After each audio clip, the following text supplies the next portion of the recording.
In part one of our series on Pee Wee Gaskins, we'll discuss his upbringing, his introduction into a life of crime, and his inability to keep a wife. We'll also discuss some stories about his time incarcerated, his life on the run, and his first murder. Finally, we'll learn how a man, 5 foot 4 inches tall, had a 4-foot dick. I'm Mike. I'm Ian. And I'm Dave.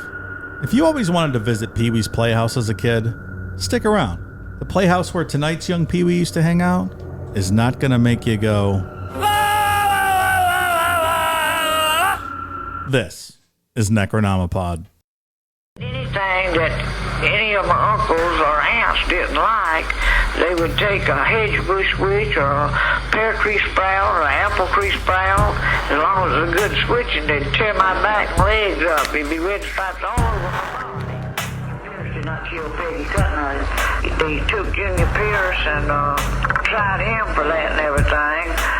He just happened to be an unlucky man. The day she left school, I was working on the ballroom.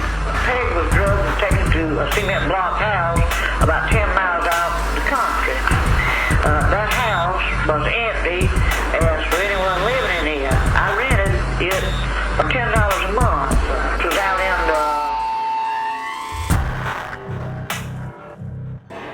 You know what I think we need? More alien UFO episodes. Like last week? Last week was so much fun. Was that not a good time? I had a good time. They are a lot more entertaining sometimes. It's just more relaxed and fun because, look, I know people love the serial killers. We're always going to talk about them, but, you know, talking about death is tough every week. True crime can get you down sometimes. It was just such a fun episode. Then you could debate whether or not you think it happened, if it didn't. Cool pictures that those kids drew. Yeah. It's just always, I don't know, it's always fun talking about that stuff. I agree. I really liked it. I believed it too. And we had a bunch of people that said, hey, about time, fuckos. Like, you know, when was the last UFO story we did? I don't even remember. I don't know, maybe Stan Romanek or something. I think we tend to save a lot of them for Patreon because there's like small little stories that aren't quite full enough for a Sunday show. So if you like that, there's probably more on Patreon, but I think we need to do more on for the big Sunday shows. I'm with you. I love them. That was a good time. Some people were not as fans of John E. Mack as we were, though. Yeah, what are you going to do? Can't please everyone. Ian's response. He's like, I don't give a fuck. Whatever. I mean, who are you talking to? What do I care? The episode's done. I don't give a shit. I like John Mack, so. Yeah. Seemed like a cool dude. You've read his books, right? Mm-hmm. He's from Harvard. Yeah. Should know what he's talking Smarter about, than all at least three a of little us. bit. Yeah. He was on our bow a bunch of times. Yeah. Story over. Case closed. Did he do an episode where he talked about this incident, the aerial UFO?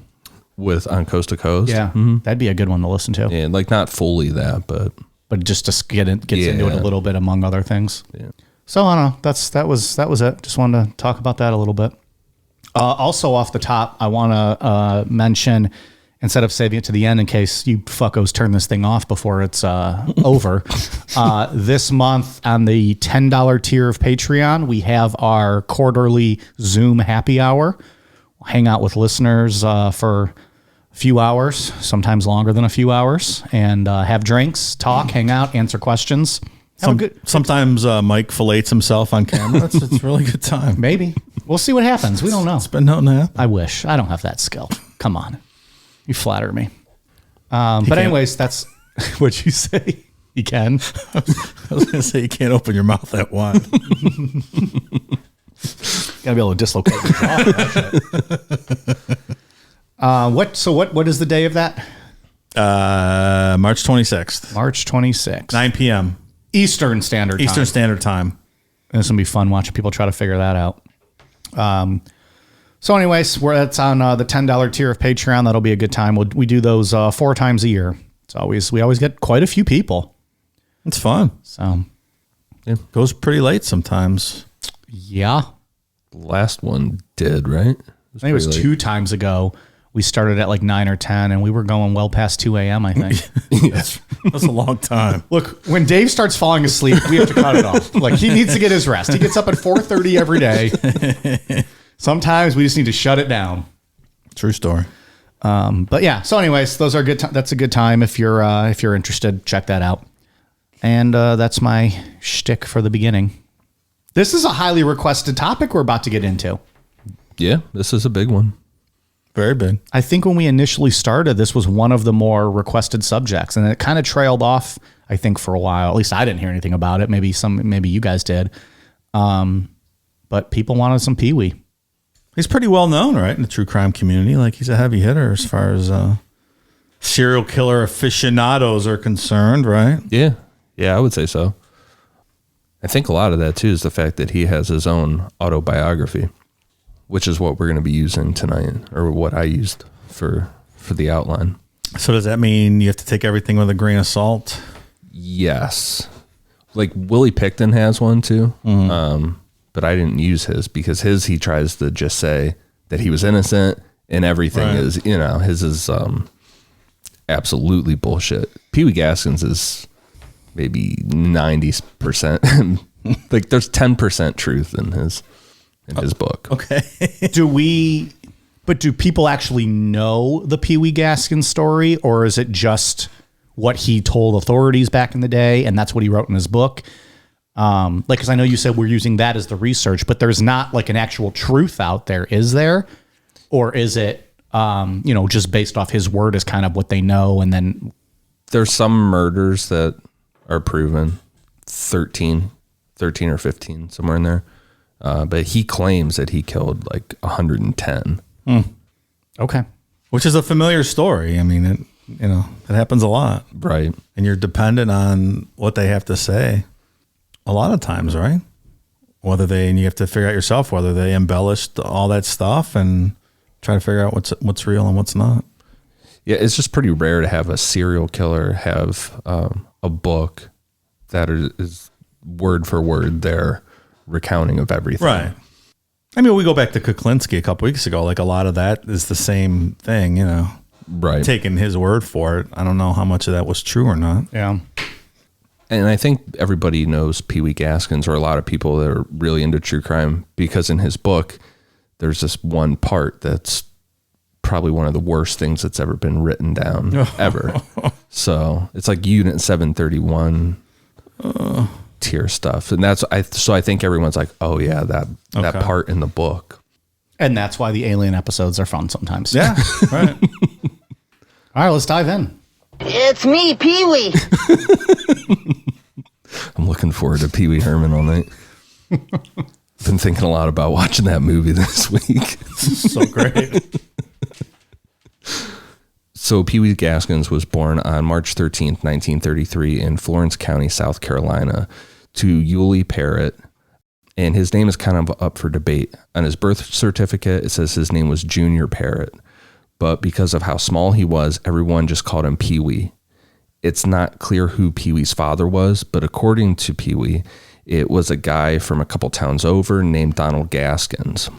The way Pee Wee tells it is that he legit thought his name was Pee Wee until he was 13 years old and had to go to court for some trouble he got into. He never heard another name before other than Pee Wee. At that court date, his mother told the judge Pee Wee was named after his real father. Donald Gaskins was a successful businessman, and people close to Pee Wee said that he just started telling everyone that Donald Gaskins was his father. But regardless of how all of this happened, Donald Pee Wee Gaskins was what stuck with him. I guess when you start the story with his name is up for debate, there might be some interesting things that ensue. Yeah, the way he writes it in his book, he was shocked standing there when a judge said that, that wasn't his real name. I'd be shocked too. We've talked about kids getting paddled and being hit with belts and abuse and stuff. In the 30s and 40s, the times were different. And Pee Wee claims that his childhood was filled with all kinds of neglect from his mother and beatings from various stepfathers. And there's some sexual abuse from stepfathers. But people in his family said that that's the farthest thing from the truth. Family members say that Pee Wee was babied because of his size and how cute he was, and that no one ever hit him once, which I think is pretty rare for the time frame. Like, he never got spanked ever. Did you get spanked back in the 30s, Dave? Possibly. Do ugly kids get beaten more? Like the inference here is that he's a cute kid, so no one wanted to hit him, right? I think it was more of like his size, like he was so little. You know, when he's an adult, the highest he 5'4", 120 pounds. Not your average serial killer fare, right? That is so small. Yeah, he's small. He had to climb. Well, he had to climb into the electric chair to get executed. This is ridiculous. It's not funny, but the visual of that. Like, Climb on up there, fella. you think Strap in. you think of like a little kid like learning to potty train and like climbing up on the toilet. Like, that's what this guy's doing. Feet dangling and kicking. Yeah, so I think it was his size more than anything why no one hit him. Okay. There were a couple things that went off the rails for Pee Wee growing up. First, at 1 year old, Pee Wee drank almost a whole bottle of kerosene, which caused him to have seizures until he was 3 years old. I meant to do that. Second, at 5 years old, Pee Wee started killing animals. He started out by finding bird nests and killing all the babies. Then he graduated to trapping full-grown birds and ripping their heads off. That's a bit intense. Yeah, it's not great. 5-year-old? Quite young. Third, not too long after he figured out that he liked to hurt animals, Pee Wee said he had an experience that made him realize that he would end up being a killer. Pee Wee said that his stepfather at the time, Hynett Hanna, took Pee Wee and his cousin to a carnival. There was a sideshow type tent, and they were promoting a king cobra. The way Pee Wee tells it is that the king cobra had just eaten, like you could see a bulge from the rat in its stomach, but it would still kill just for the sake of killing. Like the trainer or whatever would throw rats in, and the cobra would kill it, even though it wasn't going to eat the rats. Pee Wee said that after the cobra killed a rat, the cobra looked at Pee Wee, they made eye contact, and Pee Wee got an erection. It's ridiculous. Is this all from the Pee Wee movie? No. Oh, That's just the boing sound. I was like, so maybe that movie is just low key about Gaskin's life. What if Pee Wee Herman was actually like Pee Wee's big adventure was this story? That'd be awesome. Pee Wee Herman gets a bad rap now, and everyone, just remember him from jerking off in an adult theater, which I don't know why else you would go to an adult theater, but Those aren't really common nowadays. he's but so like, goddamn funny. what are you supposed to do in those things? Eat fucking milk duds? I just assume that's what everyone did in an adult theater.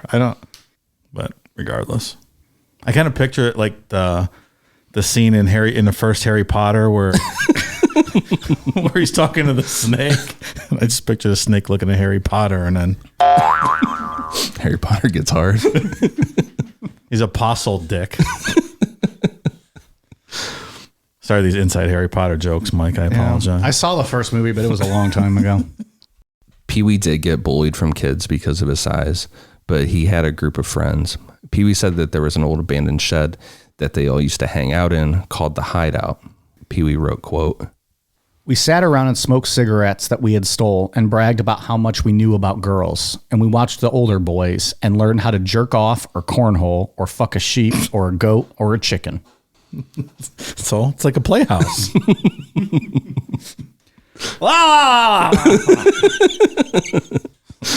I'll be honest. I had very cautiously had to Google what a cornhole was.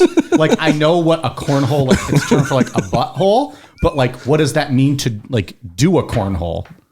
And I still never actually found an answer, but I didn't want to search too much. I'm assuming it means just like fucking someone in the ass. yeah. So when you cornhole someone, right? Sodomy. That's what I assumed, but I didn't know if I was missing something there. Like, I didn't know if that was another term for like a glory hole back in the day. Yeah, his book is for real in his words. Like all the misspellings, all the bad grammar, his little slang terms for shit that no one's ever used before, all kind of stuff. All right. Well, they were cornholing each other. Is this book self-published or? There was an author that put it out, and he stopped doing interviews and stuff. I think he was kind of like blackballed a little bit for putting this shit out In the industry? Yeah. His peers didn't know. Oh, that's what blackballed. Not the murders, but this. You can't Like, get sir, you can't say cornhole. you can't get the book anywhere. It's out of print. How did you find it? PDF of it. Someone scanned every page, which is pretty awesome that they did that. Wow. So if you printed that PDF, is it back in print? Maybe. Technically. Start selling bootleg copies out of your trunk at the Walmart. So we're right in the area of 12 or 13 years old. Pee Wee had dropped out of school, and all the boys in this group had dropped out at 11 years old. And when he dropped out, he started working on cars. He realized that he was really good, especially at stripping cars at 11 years old. So that's where Pee Wee was making money. Within this group of boys, there were two that Pee Wee considered close friends, Danny and Marsh, and they called themselves the Trouble Trio. They got in trouble for stuff like peeping in the public outhouses while girls were in there, and then they moved on to breaking in houses. They were stealing money to sell stuff, and then they would make their way to Charleston.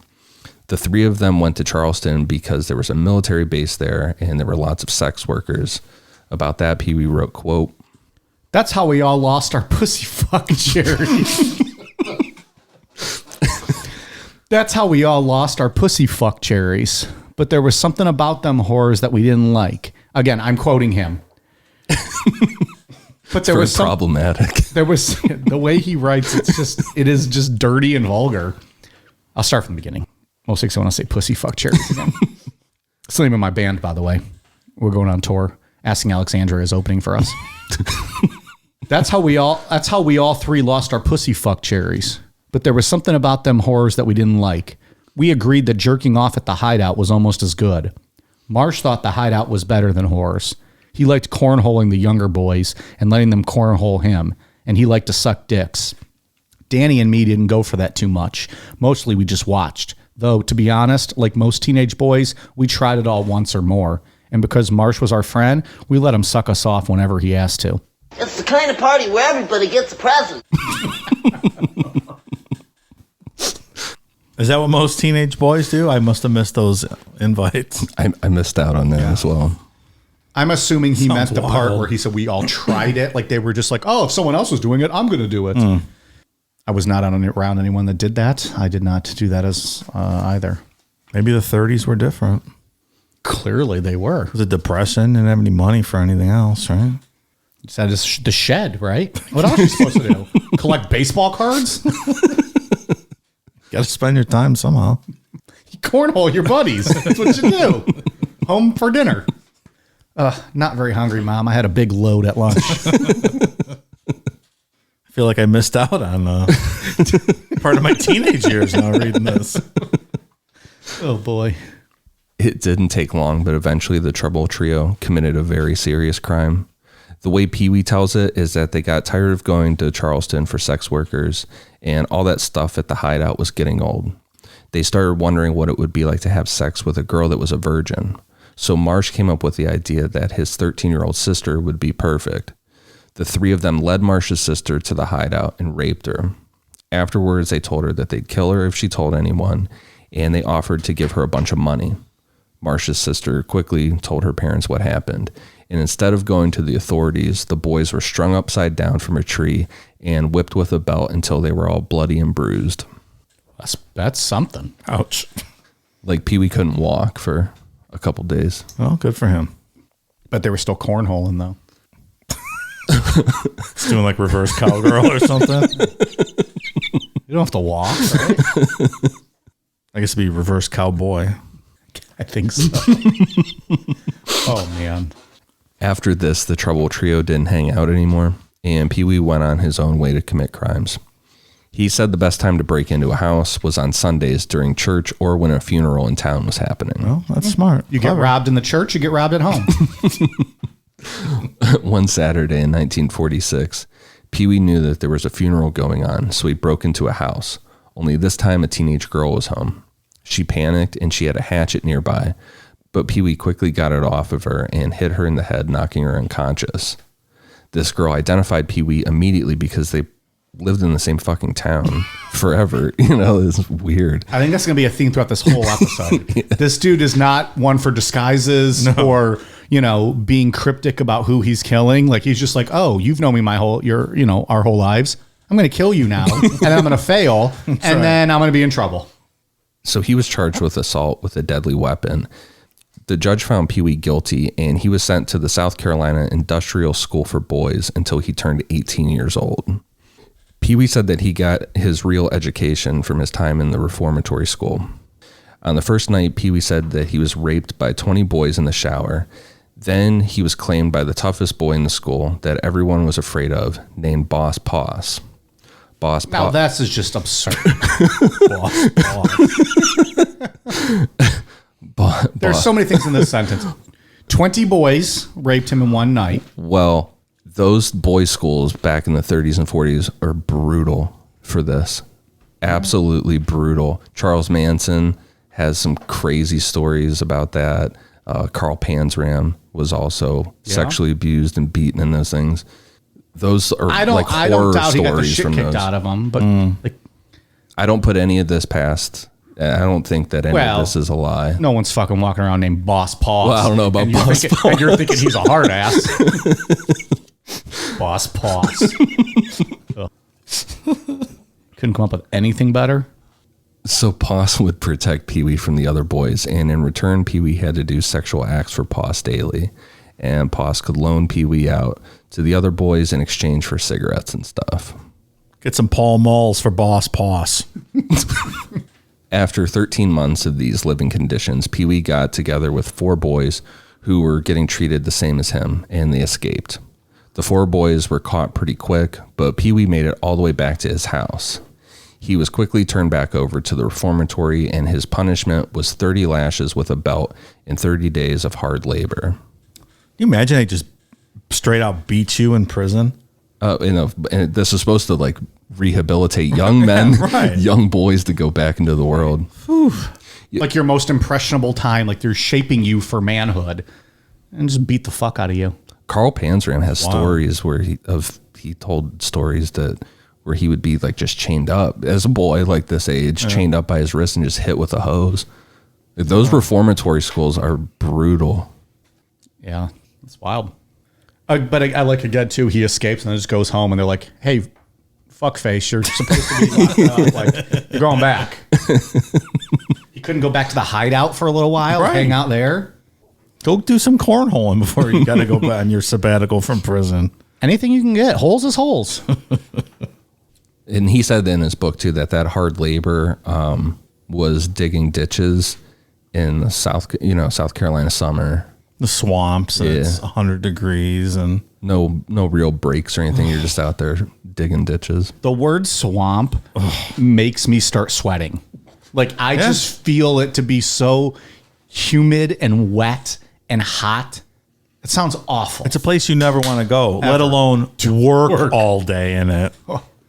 Wearing probably uncomfortable clothing, they're not exactly, letting you wear leisure clothes or, being cool. Working ridiculous hours, being treated like shit. Oh, and on top of that, you got fucking 30 lashes on your back that are probably bleeding open and busted up. And you're going to get cornholed for smokes when you get back to the prison for the night. I'm just going to slit my throat. For a pack of Lucky Strike or whatever else they had back then. I'll slit my throat and take my chances in heaven. Yeah. Oh, look at that crocodile going by in the swamp, or alligator. Oh, I'm jumping in. That's right. Pee Wee escaped a second time, and this time he lasted out in the swamps for 6 days before he was tracked down by dogs. For this, he was given 50 lashes and 4 months of hard labor. The third time he escaped, Pee Wee fled to his aunt's house. His aunt convinced him to turn himself in and just finish out his sentence, but this time Pee Wee was punished by solitary confinement and 20 lashes from a belt every night. Every night.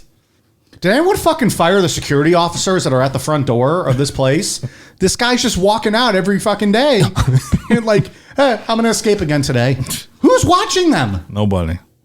Maybe it was just a minimum security boys reformatory kind of thing. But I'm just saying, if you're going to beat the shit out of them, make them do hard labor, put them in solitary, is no one watching the front door also? No. It's fucking harder to get out of a Best Buy after you make a purchase than it is to get out of this place.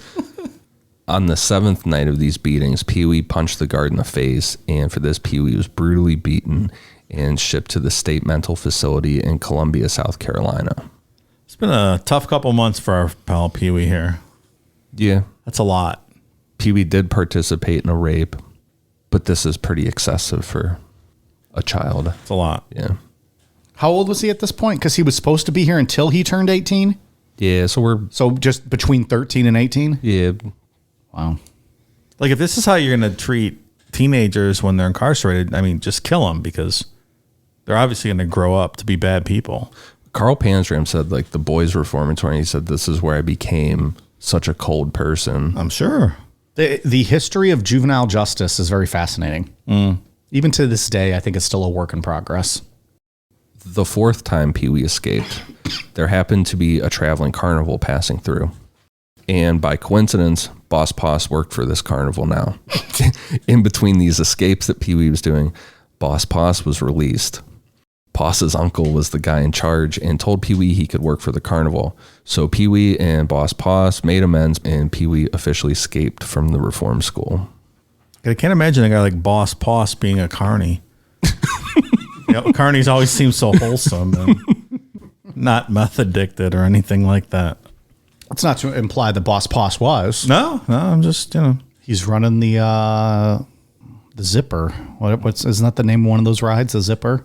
Yeah, the one One's that, like the little cages that, the death cages with one bar while it's flipping over and over again. Yeah, Pee Wee's job was building the rides and taking them down. I mean, because I really like carnival rides. Oh, we know. But I was reading the book. I'm like, God damn, Pee Wee Gaskins could have been setting up my Ferris wheel for me. Again, putting my life in the hands of Pee Wee. Yeah. Setting up a Ferris wheel. The dude's at his heaviest 120 pounds. Like, he's not tightening things as well as other people are.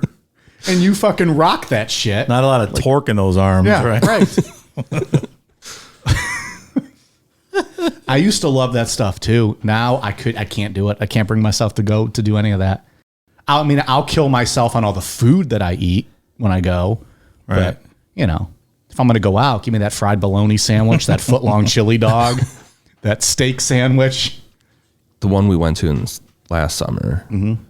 I think it was like where that guy fucking sold you those no good tickets for the ride. Oh yeah.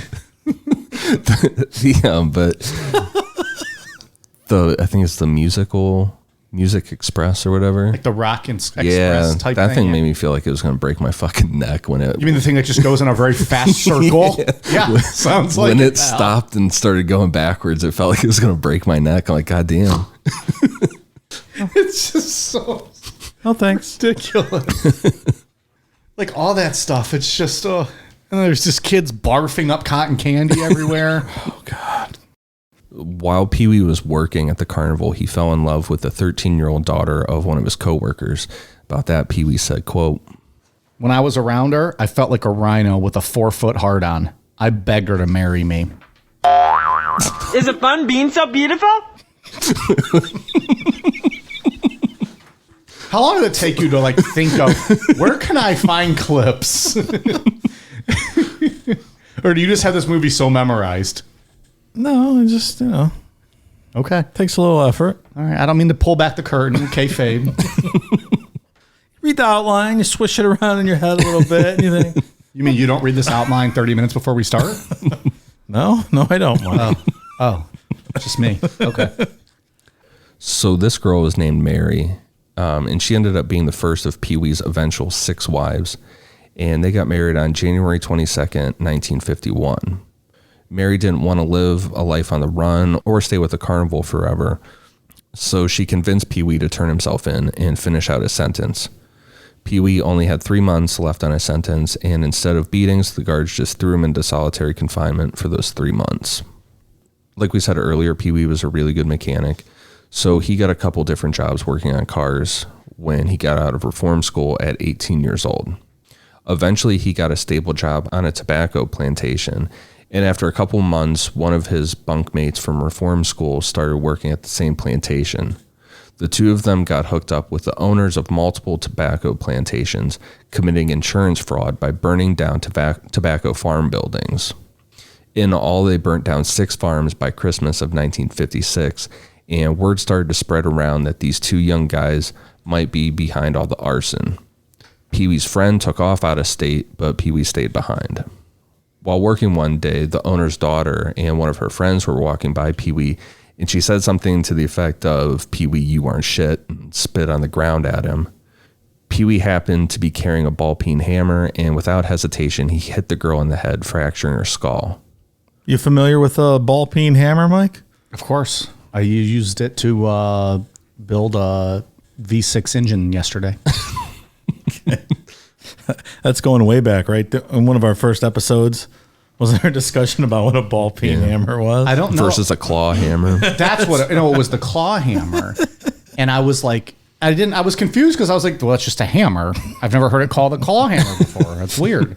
I wonder why the guy in Home Depot looks at me like I'm less of a man every time I walk in there. I go in there for light bulbs now. That's it. I can handle that. Like, all right, pal, I plowed your wife last week, so who's really the cuck here? See? You got any lumber back there? Because your wife got all my lumber last night. And then I give him the old hacksaw Jim Duggan. Ho!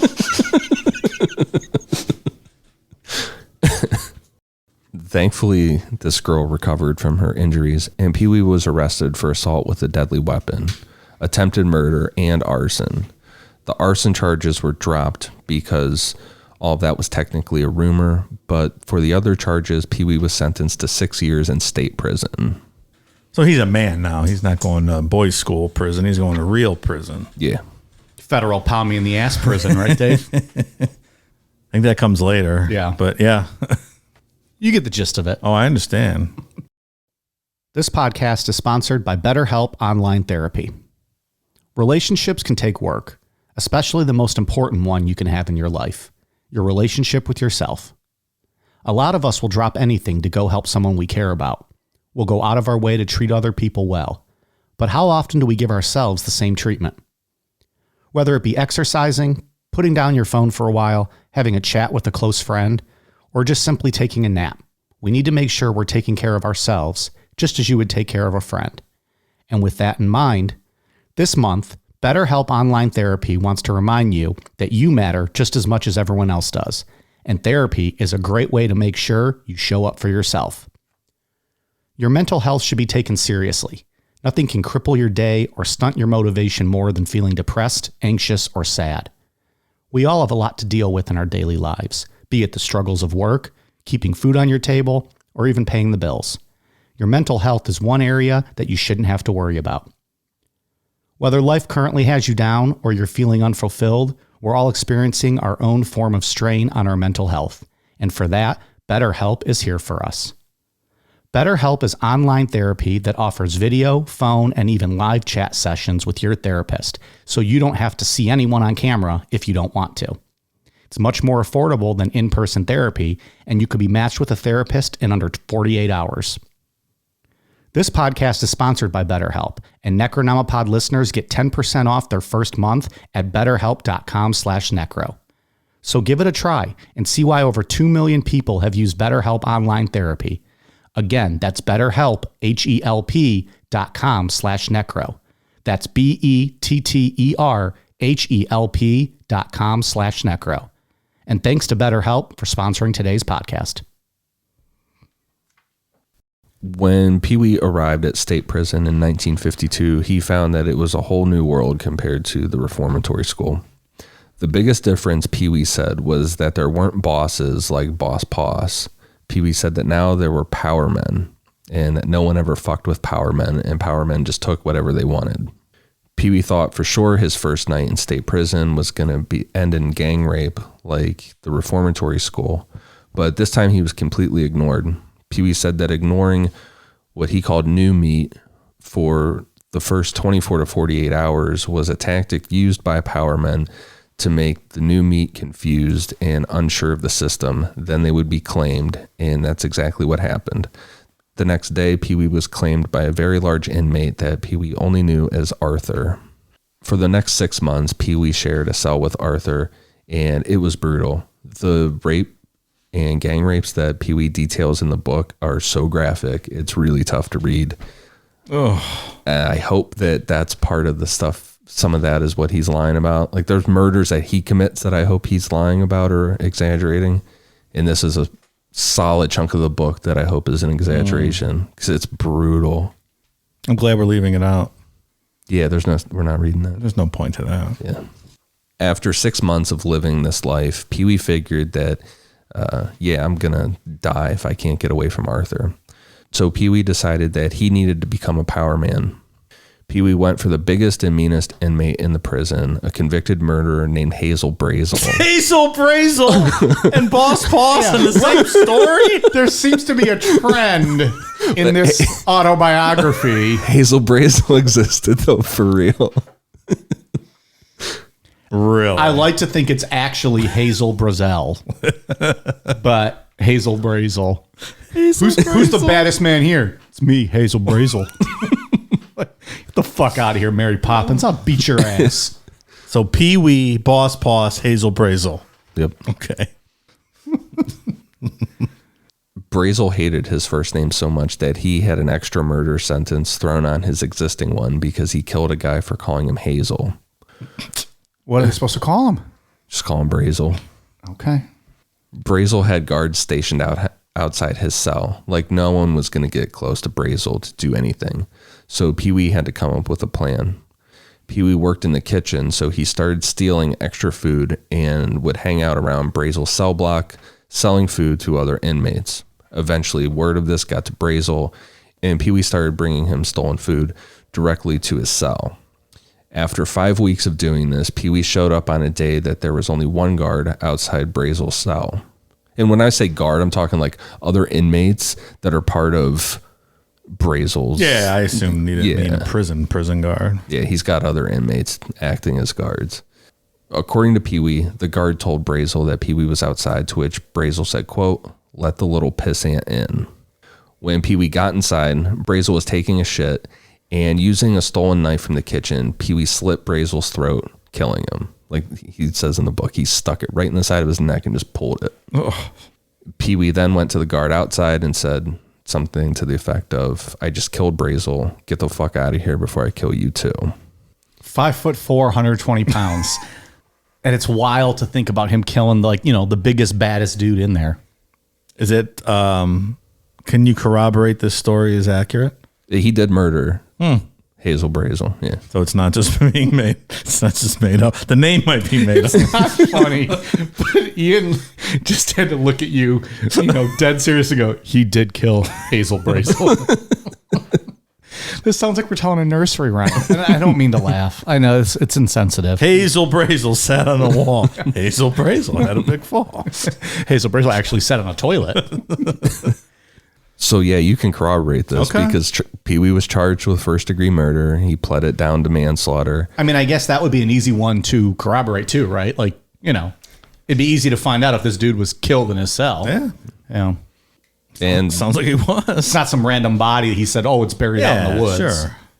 The sentence for manslaughter that he got ran concurrent with his existing sentence, so nothing really changed as far as the amount of time Pee Wee would be in prison.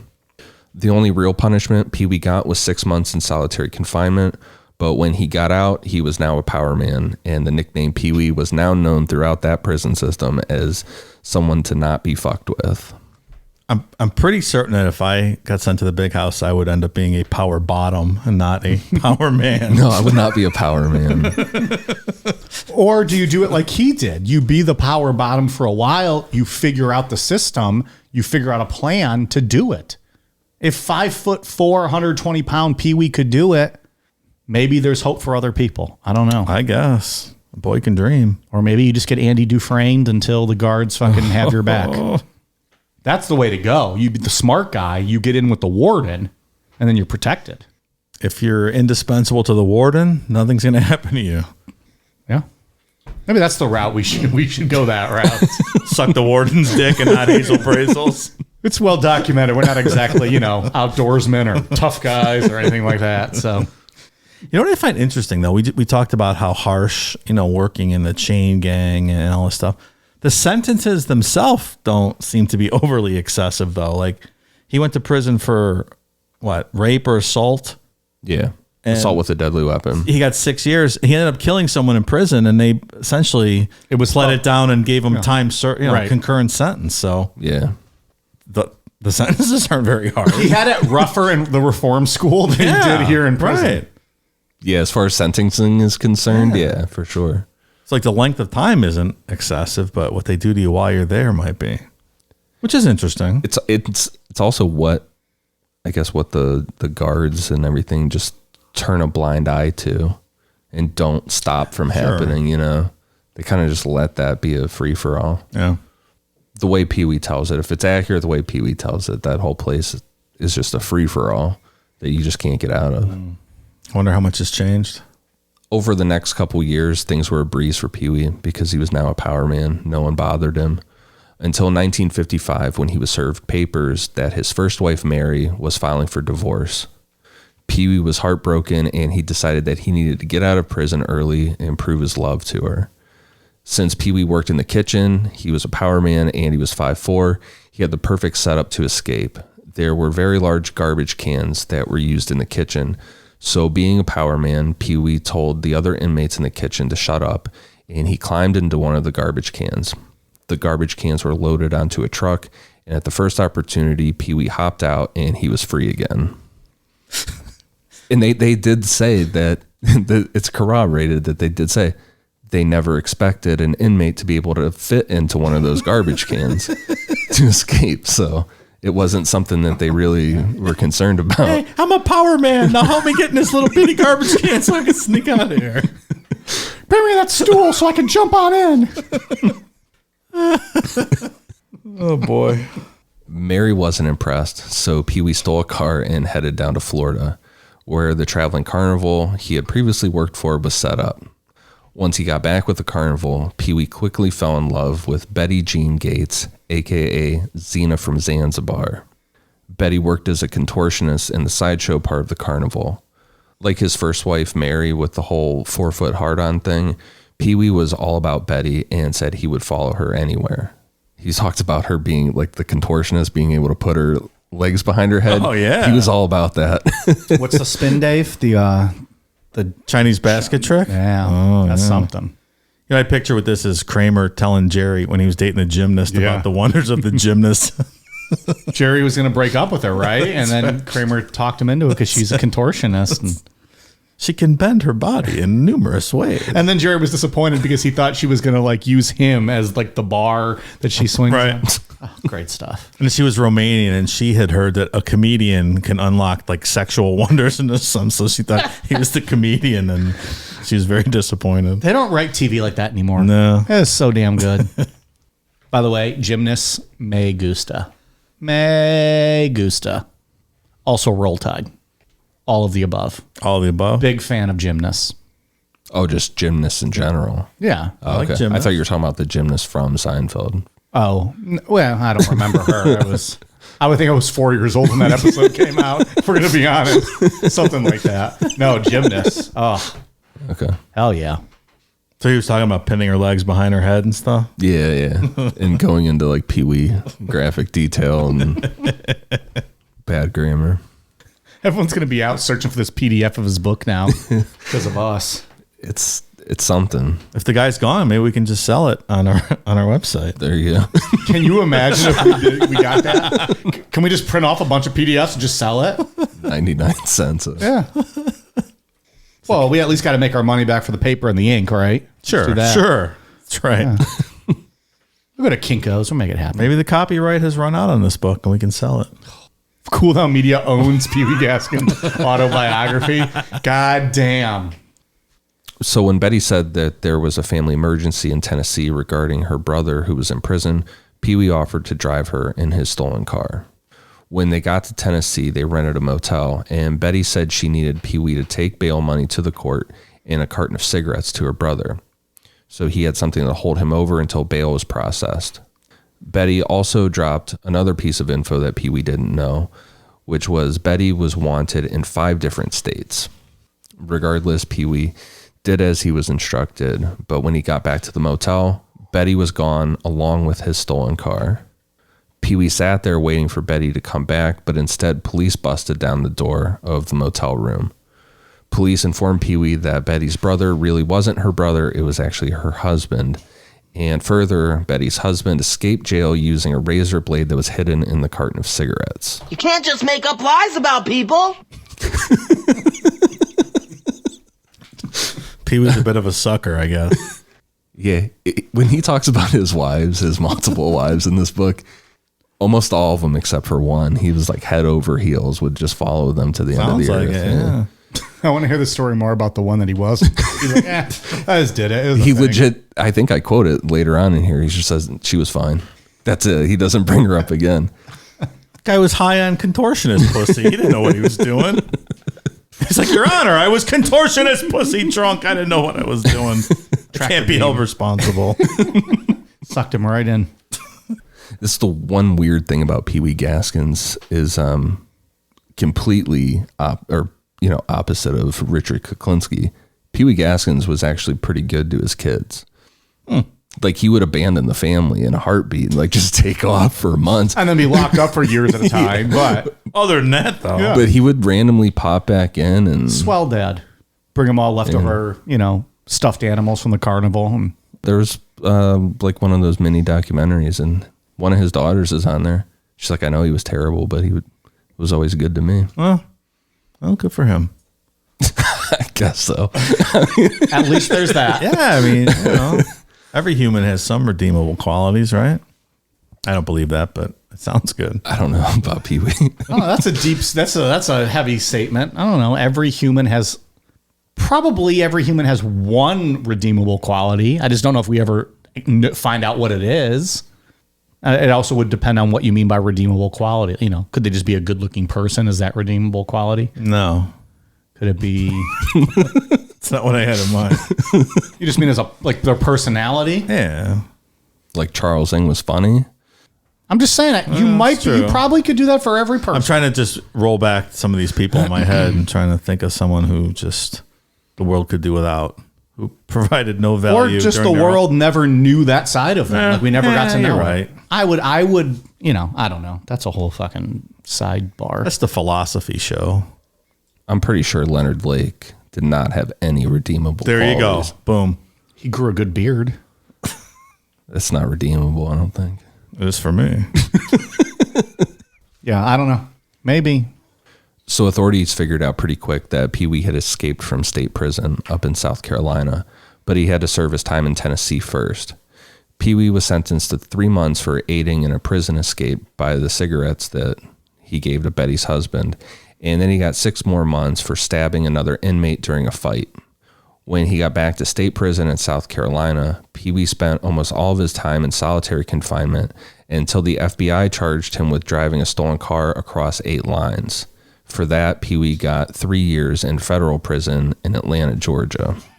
This is one no luck having motherfucker, this guy. He legit has spent the majority of his life incarcerated. Thus far, sure. Very similar to Charles Manson. Charles Manson spent most of his time incarcerated. He asked to stay. I think we talked about this. Yeah, right before he started the Manson family, he asked to stay. And they said no. Mistake. Yeah, if someone asked to stay in prison, maybe just let them stay. If a prisoner tells you they want to stay in prison, I mean, I guess it wasn't like it was parole, though, was it? Was it just the end of his? Yeah, it was.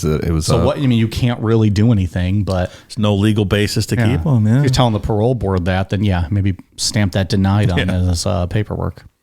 Pee Wee didn't mind federal prison at all. There were no power men and all that constant craziness. And at this time, Pee Wee got his, quote, college education while he was in federal. His college education came in the form of advice taken from New York mafia crime boss Frank Costello and 2 of Frank's bodyguards. Frank Costello was serving time for tax evasion, and we don't know how true the stuff is that Pee Wee said about Frank Costello, but it is true that they were in Atlanta Federal at the same time. Convenient. He just happens to attach himself to a mafia crime boss. Like some little hick from South Carolina doesn't seem like the kind of person that Costello would allow to be around him. The only thing I could think of is that maybe they thought he was funny, because everybody said Pee Wee was super fun to hang out with. I thought he was cute. He was so small. Like, oh, the cute little guy. When they call him in a minute here, we're going to talk about his nickname, Little Hatchet Man. I could almost see them thinking it's funny and saying like, oh, he's the Little Hatchet Man. Yeah. Okay. He's the entertainment. All right. Yeah. Like I amuse you? Yeah, right. That's very much what it seems like, Pee Pee Wee said that his reputation as a power man and his escape in the garbage can followed from state prison to Atlanta Federal. I don't think that that's true for sure. Like, why would that go to federal prison? Right. Costello's like, hey, you're that little power man that snuck out in the garbage can. I also don't think anybody used the term power man except for Pee Wee. It's like a made up term that I've never heard that until now. Right. Like, I think that's just what he called people that were in charge. Hey, you're a power man. It's just this seems like just an ego inflation with all this. You know, maybe one time he passed Frank Costello in the hallway and he's like, yeah, we're cool.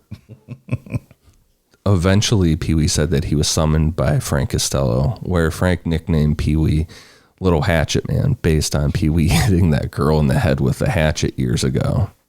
That's the only thing that could make this believable to me, is that if Pee Wee was talking about this, you know, running his mouth, and they thought he was funny and said, oh, he's that little hatchet man. Right. And then they just kept bringing him around to fucking tell laugh at him. Right. Yeah. Tell us about when you cornholed that sheep, hatchet man. Was it at this meeting with Frank Costello where they decided they were going to make him a made man? Pee Wee really looked up to Frank Costello, and in his book, he called Frank and his two bodyguards the three wise men. Pee Wee said that when he listened to their advice, things ran real smooth. If he deviated from their advice, that's when he found himself in all kinds of shit. Pee Wee also said that Frank Costello offered him a job as kind of like a muscle guy if Pee Wee ever decided to chill out a bit, but Pee Wee never took Frank up on the offer. Yeah, that sounds accurate. That did not happen. He'd fit in well in New York. Sure. Muscle guy. Hey, you better pay up here. I'm going to break your kneecaps while I'm down here. Problem is then he would, and then he'd kill you. But you look at him and, you know, right. He's not exactly the toughest little looking human being. The rest of Pee Wee's time in prison was pretty calm. And because of his good behavior, Pee Wee was paroled in August of 1961. He returned to Florence, South Carolina, and briefly lived with his mother and his stepfather.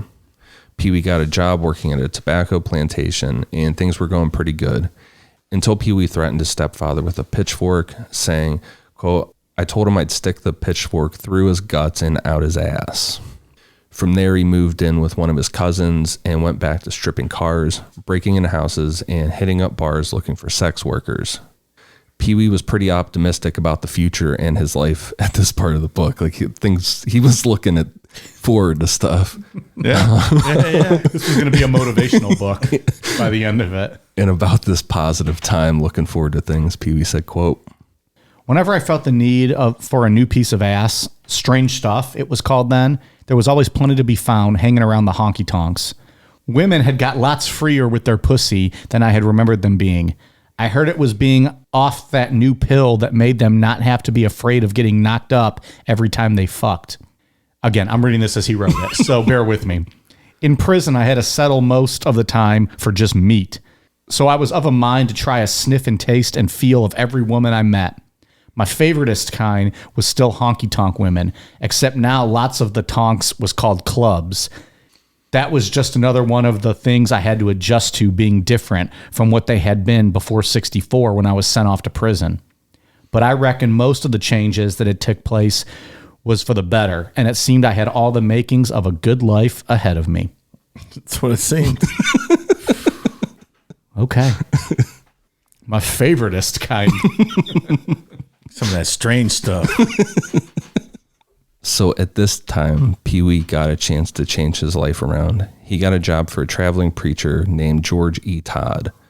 If we remember back to the Jonestown episodes, Jim Jones was preaching at these traveling churches that were basically just big tents set up in fields or fairgrounds.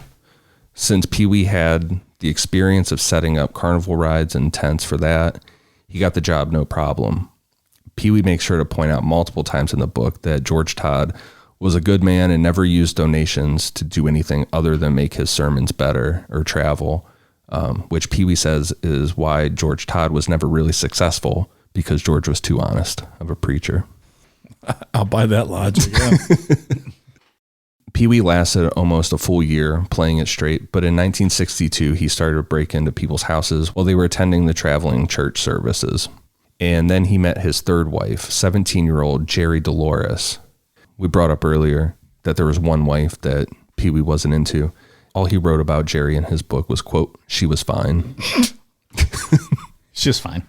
Yeah, that's it. Yeah. Jerry lived in Florence County, so Pee Wee was back around his mother and his stepfather. One day, Pee Wee's mother and Jerry were out shopping, and Pee Wee broke in the house next door to him and raped a 12-year-old girl that was home alone. Pee Wee was quickly arrested for this, and his arraignment date was set.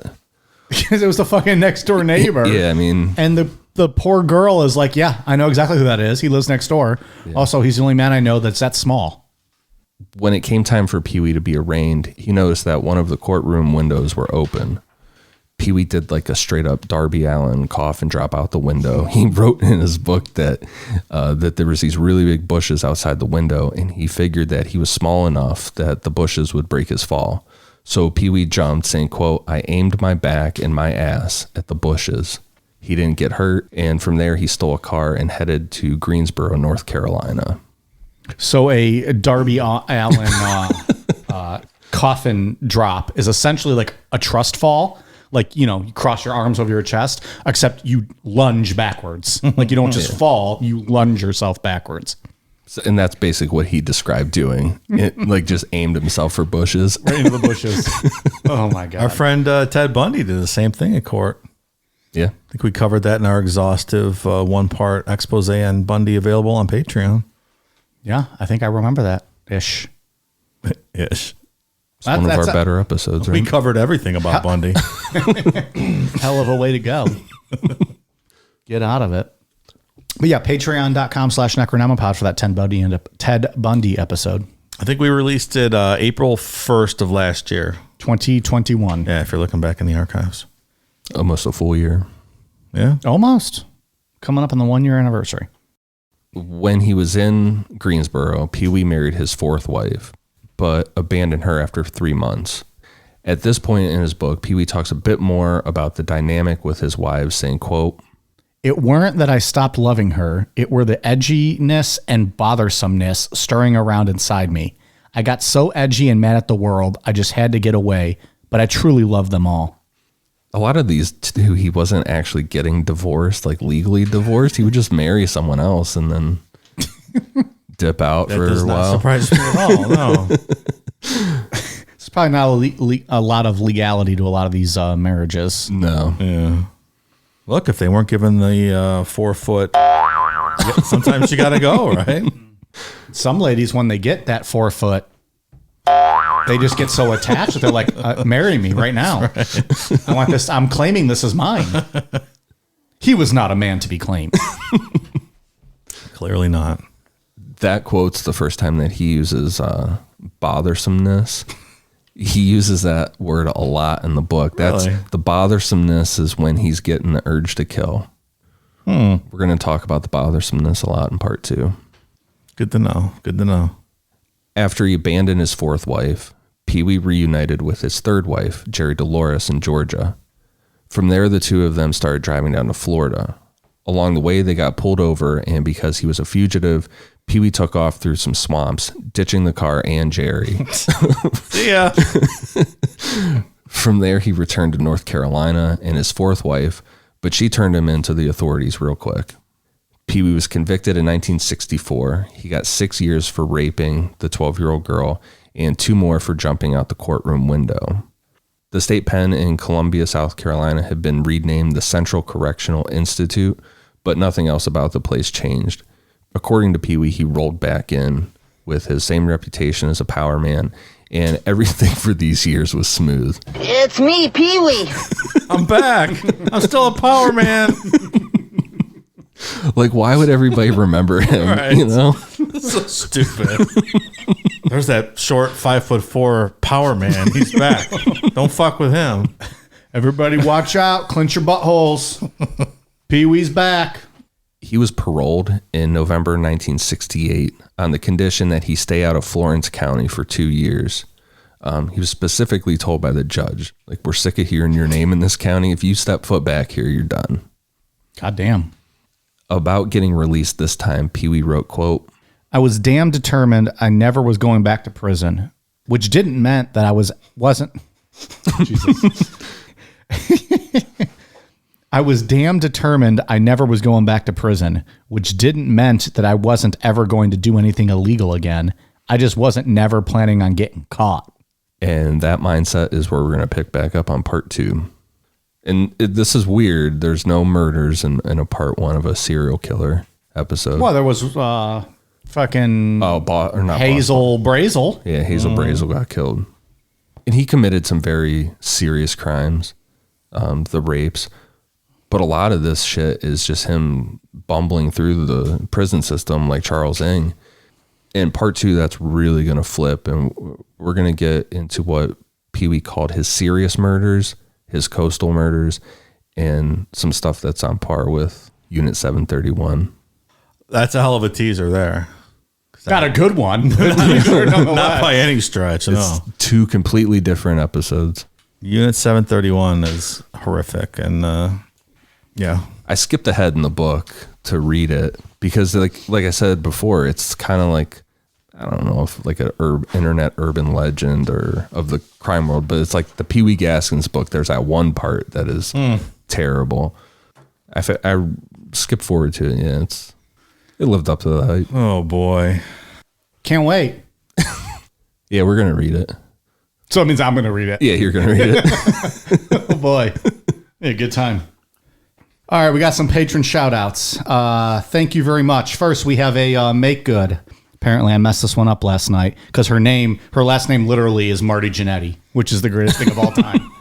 But apparently, I mispronounced it. So thank you very much to Angela Martignetti. Did I say that right? Martignetti! Oh! Martignetti! Well, Angela, I hope I probably butchered that one too, but I tried my best. Thank you very much to new patrons, Anthony, Grapoid, Mark Lifsey, Justin, Aaron Alley, Abby, Lane, Anthony Benezzi, Seth Williford, Danielle, Christina Gutierrez, Cumsquatch, Cody Miller, Michael Steinhorse, Brandon Nelms, Martin Peugeot, Kittenboo, Sydney Gurley, Mike's Fat Juicy Hog,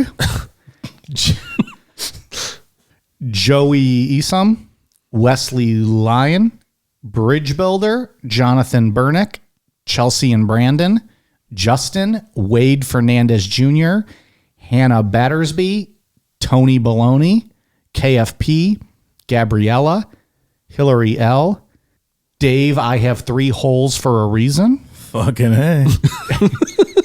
Jessica Classy, Shannon Kramer, Ben's Chicken Stampede, Nikita Green, Tyler Kedley, Hannah Luft, Carol Hearn, Wesley Bacon, Clayton Wills, Hope Ramirez, Courtney McClatchlin, Candy, Leah Erickson, Jackson Lenine, Tickle the Tips of My Nips 69, Stephen Kravatis, Michaela Nelson, Reinfeld, Carissa Granzer, Patrick Bledsoe, Blake Kearney, Jessica Myers, and Anne.